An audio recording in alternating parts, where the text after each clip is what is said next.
Olha, vamos direto ao que interessa. Chegou um ponto lá por 2026 que a inteligência artificial deixou de ser só uma caixa de respostas, sabe? Ela começou a fazer coisas.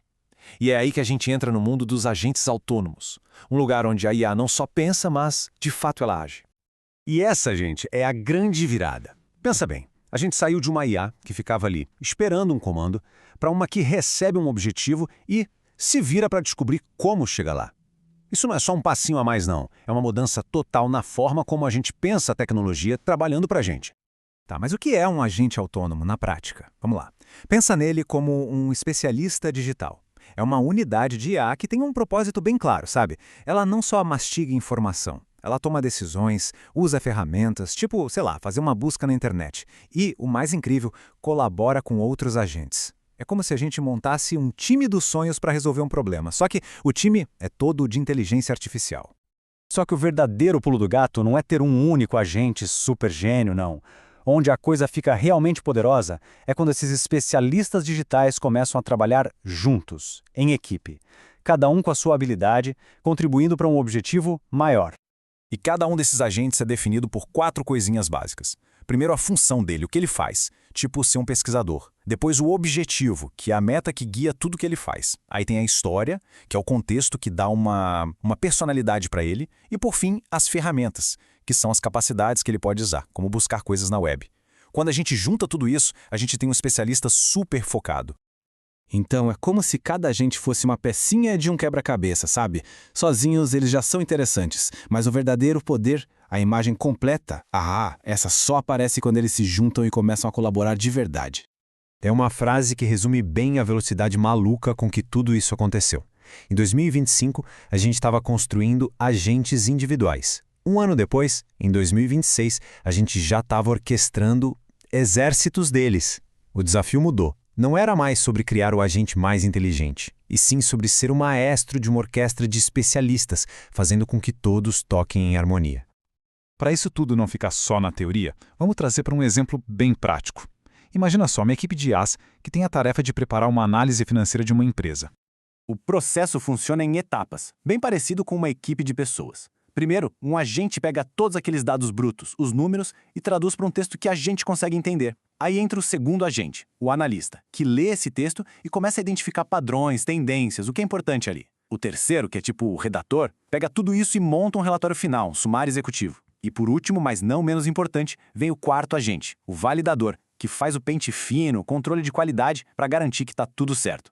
É, literalmente, uma linha de montagem de inteligência.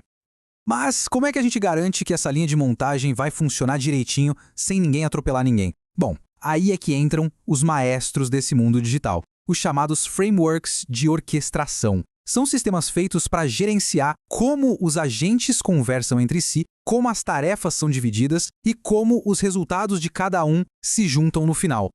E aí existem jeitos diferentes de fazer essa orquestração, tá? O Crew AI, por exemplo, funciona mais como uma esteira, uma sequência. Um agente faz o seu trabalho e passa para o próximo. É ótimo para criar conteúdo, por exemplo. Já o AutoGen é diferente. Ele promove uma espécie de debate entre os agentes. Eles criticam, refinam, melhoram o trabalho um do outro várias vezes. Essa abordagem é super poderosa para tarefas mais complexas como, sei lá, escrever e corrigir um código de programação. Claro que todo esse potencial incrível não vem sem seus próprios desafios, né? Na verdade, a gente está falando de uma fronteira completamente nova. A tecnologia está avançando numa velocidade tão absurda que as discussões sobre dinheiro, sobre a parte técnica e, claro, sobre as leis, estão correndo desesperadamente para tentar acompanhar. Olha o caso da agente Manus, por exemplo. É a história perfeita para ilustrar isso. Ele foi lançado em março de 2025 e já foi considerado um marco. Não deu nem um ano. Em dezembro, a Meta foi lá e comprou por uma grana absurda, coisa de 2 a 3 bilhões de dólares. E aí no mês seguinte, em janeiro de 2026, a aquisição já estava sendo investigada por autoridades internacionais. Isso mostra o tamanho da aposta, não só financeira, mas também geopolítica que está em jogo. E por trás das câmeras, nos bastidores, os desafios técnicos são gigantescos. Pensa só, como a gente garante que o agente entendeu exatamente o que foi pedido? Como evitar que os objetivos de um agente entrem em conflito com os de outro? E a memória? Como eles lembram do contexto de um projeto que dura semanas? São esses os quebra-cabeças que os engenheiros e pesquisadores de IA estão quebrando a cabeça para resolver agora mesmo. E claro, essa corrida toda não acontece no mundo à parte, né? Enquanto os desenvolvedores estão lá criando o futuro, os legisladores no mundo todo estão correndo para tentar entender e criar regras para isso tudo. A grande pergunta no ar é: como é que se regulamenta uma coisa que muda radicalmente a cada mês?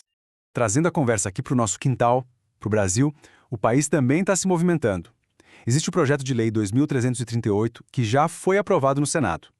Ele é basicamente o nosso grande esforço para criar um marco legal para ter regras claras sobre os direitos e deveres de quem usa e desenvolve inteligência artificial por aqui.